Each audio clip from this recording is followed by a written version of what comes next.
Hello, Deltarune Chapter 5 is right around the corner, and before it comes out I wanted to leave my final predictions when I could. To start off, let's talk about the night. Before we go over my candidate though, let's talk about Rudy. Despite not being my current pick for the night, I wouldn't be surprised if it was him because he has the motivation and means for it, and the fact that some of the visuals and flavor text during the night fight call back to illness. I really hope we get more of him and Carol, since his dialogue at church suggests he is aware of most of the conspiracy, also because some of the biggest players in it are his wife, his best friend, and potentially his daughter.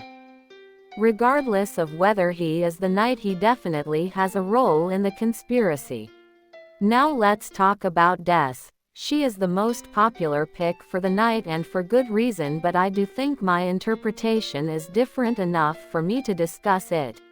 I think that Carol and Chris are working against each other.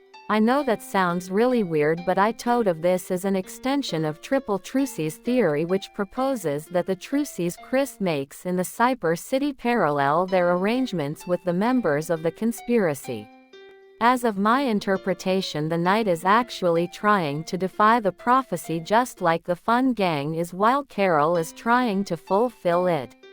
I think that Carol is trying to fulfill the role of the knight in the prophecy, though she isn't opening the fountains but instead making Chris do it, and by Chris doing it I mean the knight does it collaborating with Chris, but Carol doesn't know that. I also think that the knight is partially a darkener. I'm sorry, I don't remember where I heard this theory, but it proposes the eye in the knight's rib cage is actually a stab wound that made a fountain inside the knight, turning it into the weird amalgamate thing, meaning it can't stay under the sun, which justifies to me why Des would open fountains so that they can fix this, since otherwise most theories don't really give her enough of a motive in my opinion. Okay, sorry for the tangent. So I think Carol might want to cause the roaring to bring back Des from the bunker, because I think Carol believes she's trapped in there. I don't really have a justification for why causing the roaring would help, but it what makes the most sense to me as to why Carol would be doing this. Also, I think Carol would be following the prophecy so that Chris doesn't get hurt, since the ending of chapter 4 implies to me that it's something that would happen to Susie, which Carol wouldn't care about. And coming round to triple trucies theory, I think the knight will become our ally just like Noelle does in chapter 2.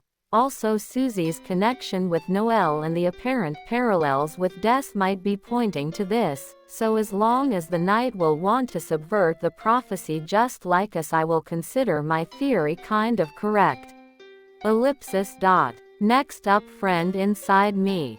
Okay, so I do believe that there is going to be some kind of puppet cowboy thing with friend involved, and my YY precedent is that it's going to be related to Jockington. The guy already has something ghastly going on with him, and he is a snake just like Jongler, the friend inside me Mike. Also, the tail of hell could be friend, yeah, but I mostly want to see Jockington in a giant boot. Ellipsis. Noelle. One thing I wanted to talk about with Noelle, I show her connections with ice could have thematic significance to the story. First thing, darkness is often compared to water, and dark fountains flow like water and are made of determination.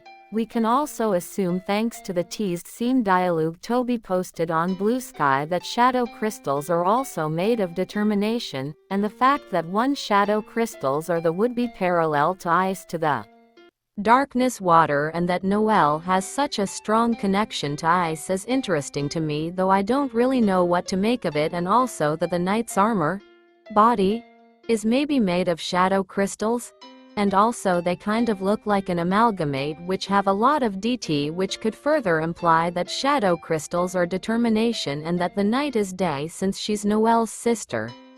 Nextly, we know that the next chapter is going to be connected to an inferno of jealousy, and the presence of fire could be sign of something that opposes to Noelle.